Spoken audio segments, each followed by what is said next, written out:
Hi, this is Mama Yaya. Welcome back. And we have with us Phoenix today, and she's going to report to some exhibits in the Blacks and Wax Museum. Glad to have you here. Thank you. And what is your next report on, Phoenix? Eubie Blake. Have a look at this.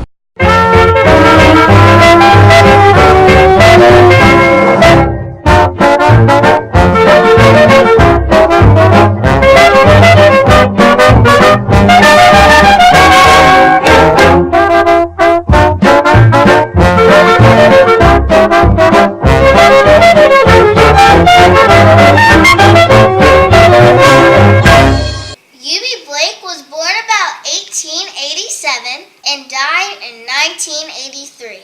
His real name was James Hubert Blake. He was an American composer, lyricist, and pianist of ragtime, jazz, and popular music. In 1921, he and his longtime collaborator, Noble Sissle, wrote Shuffle Along, one of the first Broadway musicals to be written and directed by African Americans. Have a look at this. Now, as I look through the window of a row house in East Baltimore, I see an old man sitting at a piano. His long, narrow fingers are tickling the ivories. Sounds of happy birthday ring out loud and clear throughout the house. Suddenly, the man at the piano turns to the crowd of friends and family members who surround him, patiently waiting to hear him play more of his music, and he says to them, "If I had known that I was going to live to be 100, I would have taken better care of myself." Now, not long after celebrating this festive day, the man who was having his 100th birthday died. That man was Eubie Blake. Now, as we travel back in history, we go back to a cold February 7. The year was 1883.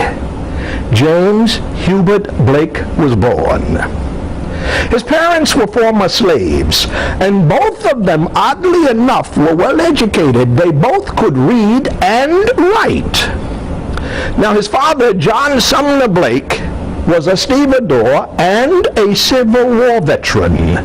And his mama, Emily Johnston Blake, was a laundress as well as an intense disciplinarian.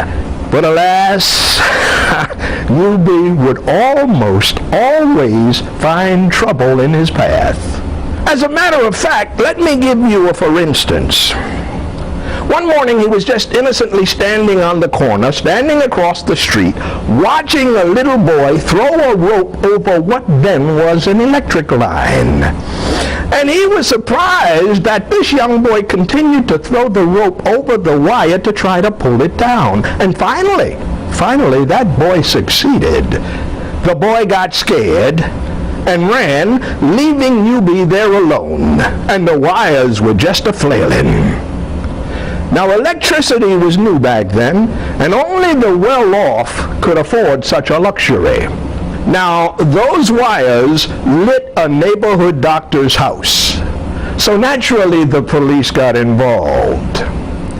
Now, while all of this was going on, there was a lady from the block across the street who was watching the whole thing, and when she was asked who done it, she pointed to Eubie and said, "It was that mouse-faced little boy over there." And lo and behold, that's how he got the nickname Mouse long before Hubert became known as Eubie. Now, when you come back, I'll tell you more about the Sissle and Blake.